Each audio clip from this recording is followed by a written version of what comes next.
Schlaf ein und träum ein Träumelein.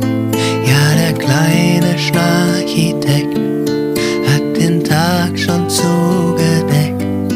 Schlaf ein, das geht ganz von allein.